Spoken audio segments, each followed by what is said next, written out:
Lesson है अपनी निगाह में खुद को ना गिरने दे। किसी को ऐसे कार्य कभी नहीं करने चाहिए जो उसे खुद अपनी नजरों से गिरा दे।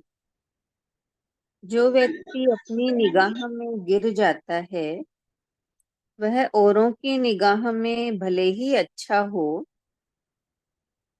लेकिन आंतरिक सुख कभी महसूस नहीं कर सकता।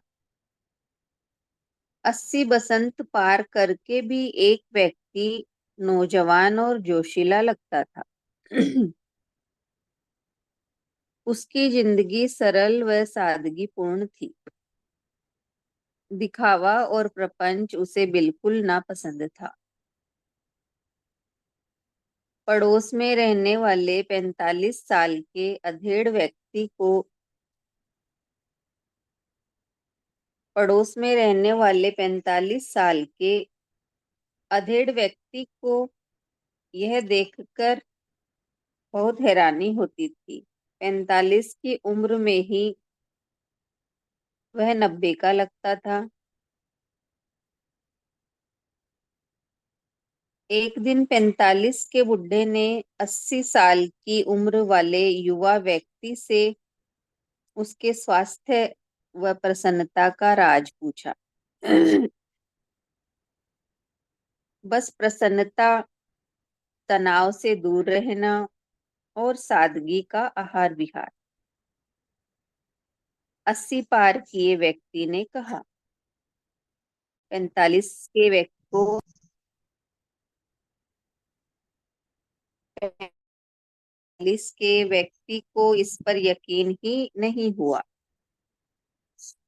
उसने तुनक कर कहा, सच सच बताइए, आप कोई रहस्य अवश्य छिपा रहे हैं। तब युवा वृद्ध ने जवाब दिया, जिस दिन आपको बनावटी जिंदगी से मुक्ति मिल जाएगी, जिस दिन आप अपनी जिंदगी जीने लगेंगे,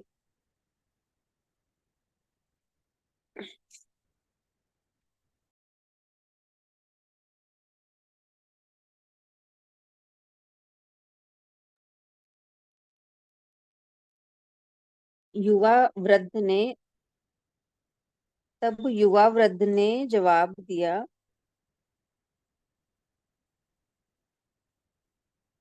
जिस दिन आपको तनाव और बनावटी जिंदगी से मुक्ति मिल जाएगी, जिस दिन आप अपनी जिंदगी जीने लगेंगे, उस यह रहस्य जान जाएंगे। अपनी जिंदगी जीने वाला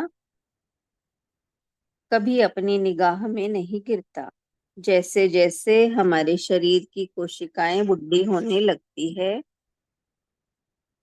वैसे वैसे त्वचा का रंग बदलने लगता है। त्वचा का रंग बदरंग होने पर व्यक्ति की मनोदशा कमजोर होने लगती है। जो व्यक्ति मन से बुढ़ा हो जाता है वह जल्द ही मौत की ढलान की ओर बढ़ने लगता है। इसलिए कोशिश हमेशा ये होनी चाहिए कि जिंदगी को हर पल रोमांच पूर्वक बनाकर जिया जाए। ऊंची पद प्रतिष्ठा हासिल करने वाले और तमाम धनी व्यक्ति भी तनावग्रस्त होते हैं, क्योंकि वे मस्ती भरी जिंदगी नहीं जी पाते। जिन स्थितियों में वे रहते हैं उनको लेकर वे संतुष्ट नहीं होते हैं। मन की संतुष्टि तनाव कम करने में मददगार होती है। इससे चित्त प्रसन्न रहता है और उम्र में दिनों दिन बढ़ोतरी होती है। चित्त की प्रसन्नता चेतन मन को संकल्पवान बनाने में मददगार होती है। अच्छे कार्य यदि निष्ठा और ईमानदारी से करने की आदत व संस्कार डाले जाएं तो व्यक्ति अपना भला तो करता ही है, परिवार व समाज के लिए भी प्रेरणादायक सिद्ध होता है। ऐसे व्यक्तियों का जीवन तमाम निराश व्यक्तियों के जीवन में भी उजाला भर सकता है। एकांगी संपन्नता हासिल करने वाले व्यक्ति की सोच का दायरा भी सीमित होता है। वह जीवन के उन तमाम पहलुओं से अछूता रहता है जो जीवन को रोशन एवं पूर्ण बनाने में अहम भूमिका निभाने का कार्य करती है। इसलिए अपनी ऊर्जा को लगातार बढ़ाने के लिए परम शक्ति की ऊर्जा, जिसे ईश्वरीय शक्ति कहते हैं, का सहारा लेते रहना चाहिए। इस ऊर्जा से हमें किसी भी नाकामी में निराश न होने का आत्मबल हासिल होता है।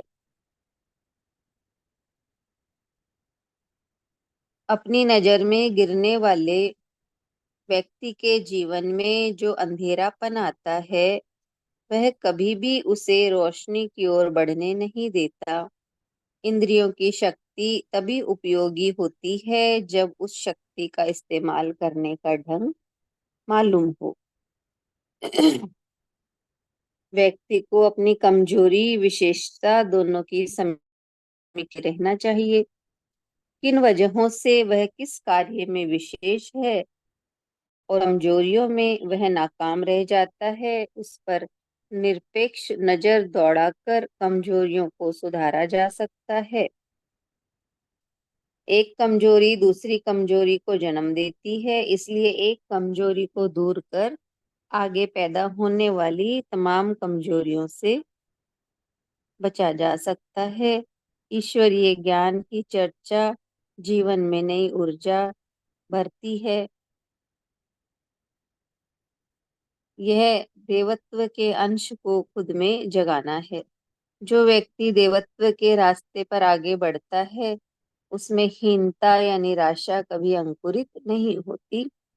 जिस तरह से खाद, पानी, मिट्टी, सूरज की रोशनी से मृत प्राय बीज नए अंकुरण के जरिए नए पेड़ का रूप धारण कर लेता है, उसी तरह संकल्प शक्ति, ईश्वर की भक्ति, परिश्रम, संयम, साधना से अपनी नजर में गिरा व्यक्ति नए रूप को हासिल कर सकता है, बशर्ते वह खुद को अपनी निगाह में गिरने के बाद भी खुद को खत्म करने की कवायद से बचता रहे। मौत से जीवन की तरफ बढ़ने का यह स्वस्थ, सुंदर एवं निरापद रास्ता है। लेसन